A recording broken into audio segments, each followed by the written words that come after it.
What a beautiful day. Oh, let's check Twitter. Oh, a new Uma came out. Still in love. Oh, I bet she's super cute.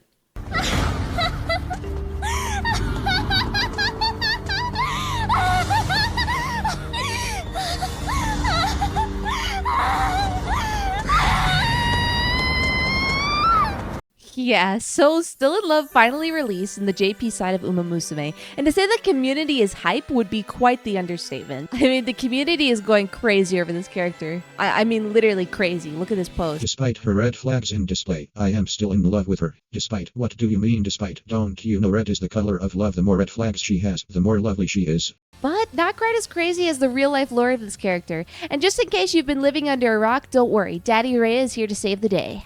Hi. I'm Ray Samiri, the elf florist of Lucid Multimedia. I make videos reacting to various content and then diving into their deep lore. I also stream on the weekdays, so if you're interested in backseating me in Uma Musume, I'd really appreciate it if you popped in and said hello. And with that, thank you for watching the video, like and subscribe. Let's get into the lore of Still in Love. Born in 2000, Still in Love was bred at Shimikome Farm. She came from legendary bloodlines. Her sire was Sunday Silence, the stallion who revolutionized Japanese racing. But despite her pedigree, she wasn't flashy. She wasn't favored.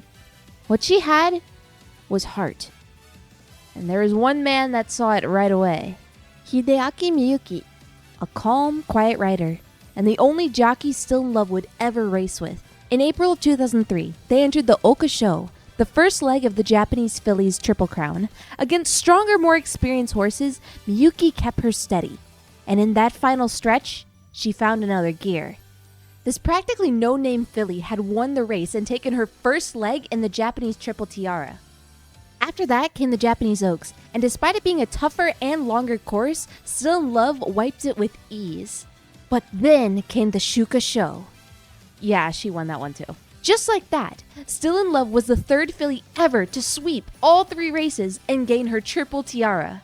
Despite this amazing achievement, this is not why Still in Love is remembered by the Japanese racing community. Still in Love is remembered for having a interesting relationship with her jockey. Still in Love's jockey, Hideki Miyuki, stated that although Still in Love had a calm demeanor, when she began racing, she was fast and aggressive.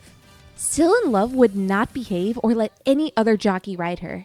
And this is a sentiment shared by both her and her jockey. In fact, Miyuki and Still in Love were so close that when Still in Love began to face health problems during her career, Miyuki said that he would elope with the horse if he could never ride her again. Though she was reported to have health issues before this, after Still in Love lost the Queen Elizabeth II Cup, she never fully recovered and started displaying mental health issues. Though this is never confirmed, many speculate it's because that Miyuki had brought his fiancé that day to watch him race for the first time. And Still in Love did not have a positive reaction to seeing her jockey with another woman. In 2007, Still in Love was finally retired to a stud, and soon after she gave birth to her very first foal. However, after giving birth to her first foal, Still in Love became ill in July of 2007. Though she underwent surgery, she was not able to recover. When her jockey Miyuki caught wind of this, he dropped everything to be there by her side. Miyuki attributed his entire racing career to Still in Love. He could be quote saying, "If I had not won a G1 with this horse, perhaps I had not been able to win any G1s. She had supported my entire jockey life. I have nothing but appreciation for Still in Love." Even today, Miyuki says that he is still in love with Still in Love.